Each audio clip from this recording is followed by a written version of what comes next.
Donc là, on a une agriculture conventionnelle, industrielle, qui fonctionne avec de l'énergie fossile. Et là, on est en train de... En fait, ton travail avec les couverts végétaux, c'est comment on remplace cette agriculture par une agriculture qui utilise le carbone des sols, le carbone vert, et du coup, grâce à la biologie des sols, on va être en capacité de faire pousser des plantes avec de l'azote atmosphérique, mais de manière beaucoup plus simple et beaucoup plus efficace. Bien sûr, voilà, c'est tout ça, hein. C'est retrouver des systèmes de fonctionnement naturel. Alors intensifier ces systèmes justement pour maintenir les niveaux d'alimentation quand même qui sont nécessaires actuellement, hein. Ça c'est aussi dans l'équation qu'il faut résoudre. Donc intensifier ces systèmes-là, c'est tout à fait possible. Un milieu naturel ici serait beaucoup moins couvert que ce que tu as fait là. Mais ça n'impacte pas sur les sols, bien au contraire, hein. Donc une intensification qu'on a appelée écologique, c'est tout à fait compatible avec les fonctionnements naturels du vivant, mais ça remplace certainement beaucoup mieux, et effectivement de façon beaucoup plus durable, qu'une agriculture un peu artificielle fondée sur des énergies fossiles. Et ça, quand on dit ça, on ne fait pas de l'écologie dogmatique, hein. On fait vraiment de l'agriculture pour moi. On fait de l'agronomie, de l'agriculture. Donc favoriser la vie dans les sols et puis toute la chaîne du vivant pour produire, pour transformer l'énergie du soleil en biomasse au travers de toutes les chaînes alimentaires fixatrices d'azote, la faune, la flore, les mycorhizes, etc. Ça, c'est vraiment travailler avec le vivant en détruisant le moins possible les sols. Pour moi, c'est ça l'agriculture de demain, ça c'est sûr, quoi. Et puis c'est une agriculture tellement plus intéressante que celle des ordonnances avec engrais, phyto et puis mécanique. Enfin, moi je suis conseiller agricole et puis de base, conseiller de gestion et conseiller d'agronomie maintenant. Et j'ai vu toute la perte d'autonomie des agriculteurs face à une bulle technologique qu'on leur plus ou moins imposé, tout ça, et puis la perte d'agriculteurs par rapport à ça, hein. Que revenir à des métiers où ils étaient beaucoup plus autonomes. Et moi je travaille avec des réseaux d'agriculteurs, hein, c'est pas sorti tout seul des livres ou de mon cerveau, c'est la vision de réussite de groupes d'agriculteurs qui mettent en œuvre ces systèmes-là, qui me font penser que c'est vraiment des systèmes très très performants pour demain et extrêmement à forte valeur ajoutée, autant intellectuelle, parce que ce qu'on oublie de dire, c'est que les investissements en matériel, les investissements en intrants, c'est important, mais l'investissement en connaissances, ce qu'on a dit un peu ce matin, comme dirait Sarah Singla, qui est une des promotrices de ces types d'agriculture-là, l'investissement en connaissances est fondamental, et notamment des connaissances qui passent par des questionnements que se posent les agriculteurs et qui recherchent, par rapport à ces questionnements, des réponses scientifiques. Donc le couple agriculteur-chercheur, pour moi, il est fondamental. Il est fondamental. Et notamment le travail en réseau, le travail en innovation par rapport à des co-conceptions de systèmes de culture qui valorisent tous ces systèmes biologiques, quoi. Que ça se fasse en maraîchage comme tu le fais, et où on a découvert des choses ce matin, hein. Enfin moi franchement, voir un peu tous ces myriapodes qu'on a vus, je n'imaginais pas. Et donc j'ai pensé à certaines choses. Et c'est comme ça qu'on avance progressivement en bâtissant des étapes et faire en sorte que les risques que tu peux prendre toi en mettant des tonnes de bois sur ton sol, là, tu prends un risque, tu ne sais pas ce que ça va donner. Et bien ces risques-là, qui soient tamponnés par l'expérience d'autres agriculteurs, qui l'ont fait avant toi peut-être, et qui t'ont dit si ça marche, vas-y, tu n'es pas parti tout seul, tu t'es renseigné, Internet est très intéressant par rapport à ça, les vidéos, les réunions de groupe.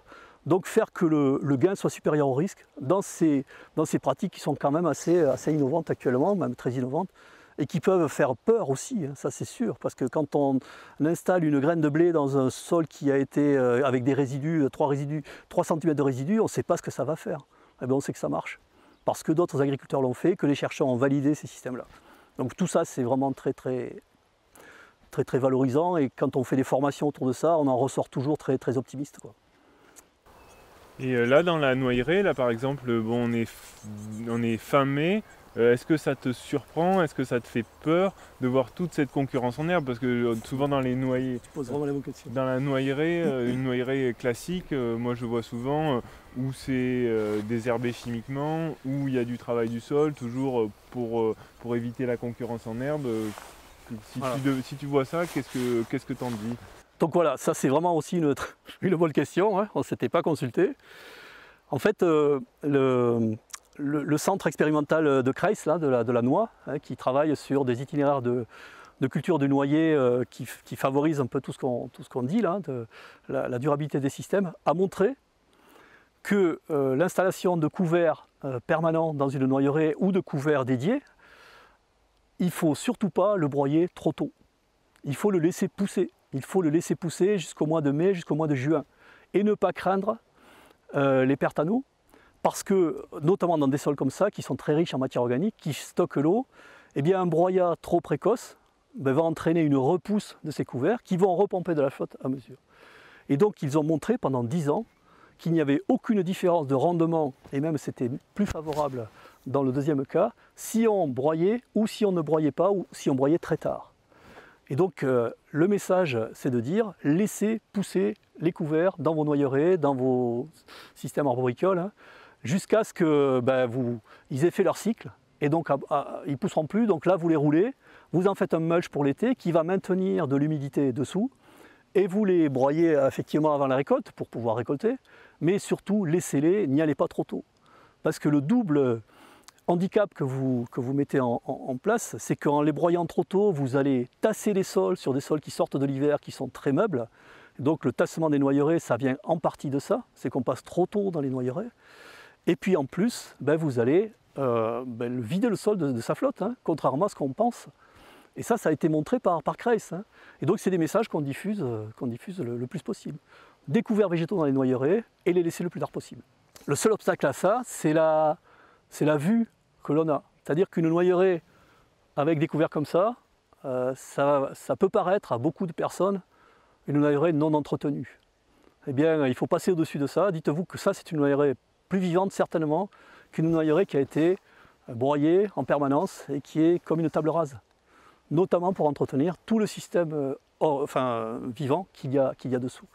Donc un des premiers obstacles qu'on a par rapport à ces cultures dans des résidus, c'est un obstacle psychologique. Et c'est contre ça qu'on a à batailler, c'est de dire un sol qui vous paraît sale, une parcelle qui vous paraît sale, n'est pas forcément sale, n'est pas certainement sale. Parce que elle entretient de la vie, elle entretient des végétaux pour des habitats auxiliaires, etc., etc.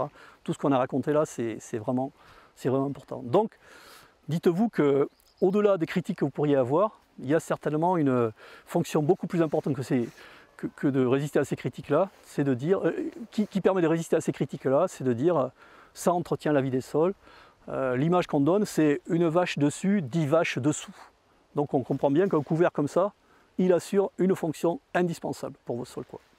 Ça fait plaisir de l'entendre parce qu'effectivement, souvent des critiques qu'on peut recevoir, des fois, surtout par rapport à des gens plutôt experts dans le domaine, c'est de dire, c'est intéressant ce que tu fais, mais ce serait bien que ce soit un peu plus propre pour le mettre en valeur. Mais justement, si je commence à couper au mauvais moment, même pour faire beau les arbres, on perd tout dans le sens, voilà, d'un point de vue agronomique, oui, ça devient plus performant, quoi. Et puis moi, je m'appuie sur des études scientifiques. Hein. On ne raconte pas ça par rapport à des gens qui l'auraient fait et qui auraient vu que ça marche. Non, c'est validé par des mesures. Hein. C'est des mesures, c'est quantifié, quoi. Donc il n'y a pas de différence. Encore une fois, il y a même une différence positive par rapport à la croissance des arbres et par rapport à la taille des noix, quoi. De laisser un couvert plutôt que de l'enlever trop rapidement. Et après, on pourrait peut-être le voir aussi par rapport au sol, au redox, aux maladies. Voilà. Et là, si au fur et à mesure qu'on commence à regarder un petit peu, on découvre qu'il y a peut-être plus de bénéfices qu'on n'avait pas vu au début. Un milieu diversifié, ce que disent les scientifiques, c'est que dans la nature, il y a 90% d'espèces positives et 10% d'espèces qui sont plutôt embêtantes pour les cultures. Ben, ces 90%, elles sont plus fragiles que les 10% qui restent. Et ces 90%, elles sont vraiment aidées par un milieu vivant. Donc, jusqu'à présent, un milieu qui est jugé entre guillemets de sale, il a certainement beaucoup plus de capacité à entretenir du bien-être pour les cultures qu'un milieu qui serait très très propre.